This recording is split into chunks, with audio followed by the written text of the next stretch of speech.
You saw Google was just fined 2 trillion billion rubles, 20 decillion USD. Yeah, I'm sure that'll go well. Russian court fines Google $20 decillion. Wow. A Russian court has ruled that Google owes Russian media stations around 20 decillion in fines for blocking their content, and the fines could get bigger. What?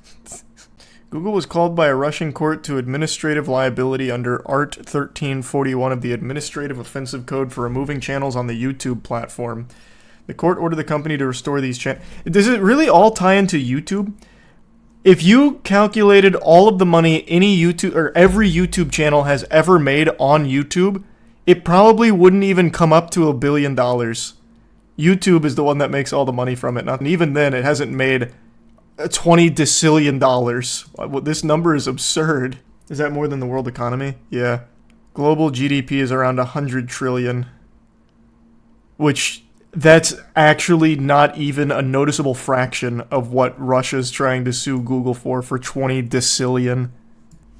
This can't be real. This actually can't be real. I think they have a strong case. I don't know about the strength of their case. To me, it doesn't sound very strong at all. Because it seems like they banned the ultra-nationalist channel in 2020 in response to U.S. sanctions. So it sounds like YouTube was forced to do it. So that'd be more of like a government issue, not a YouTube issue. They're complying with the laws. And then following the illegal invasion of Ukraine, 2022 more channels were added to the ban list. It doesn't sound like a YouTube thing. And at the end of the day, they're YouTube channels. It's not like the Sargrad channel was going to generate $1 decillion, and then the 2022 other channels an additional $19 decillion.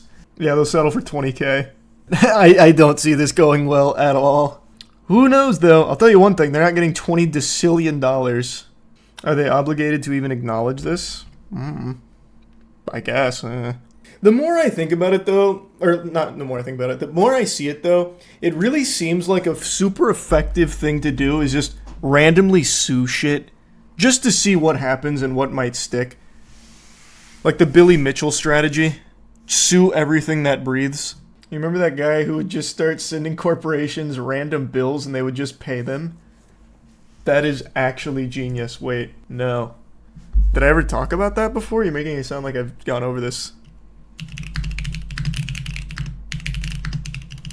This man stole $122 million from Facebook and Google by sending them random bills which they paid. That cannot be real.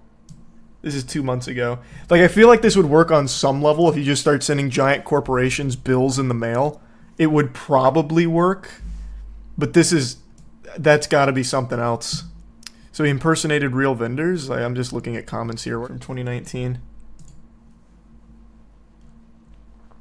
Lithuanian man pleaded guilty last week to bilking Google and Facebook out of more than 100 mil in an elaborate scheme involving a fake company email and invoices.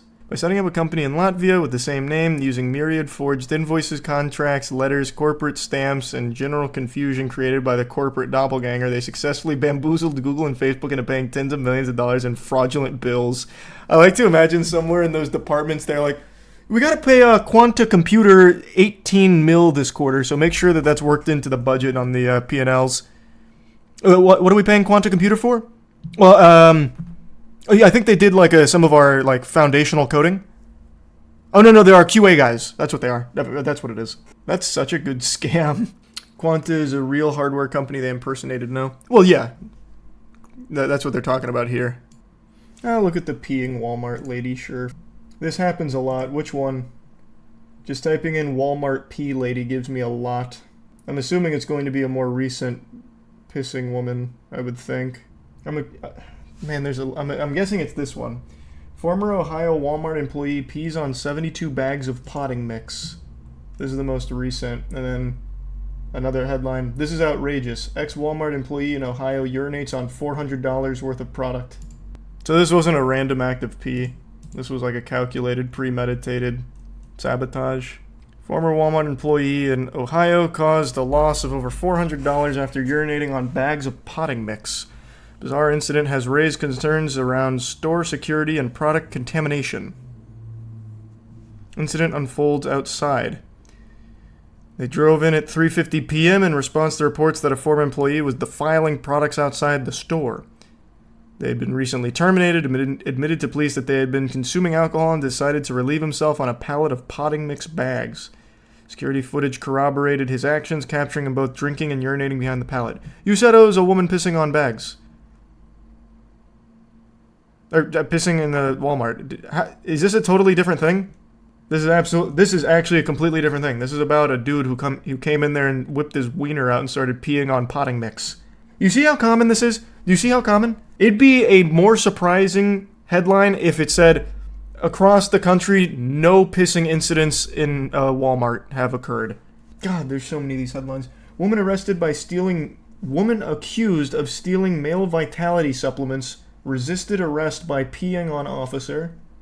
Video shows woman peeing on napkin outside of a North Miami beach home during a Walmart grocery delivery. Woman accused of urinating on potatoes in Walmart facing charges of after turning herself in. Like, what? You see why this is so hard for me to even find what you're talking about?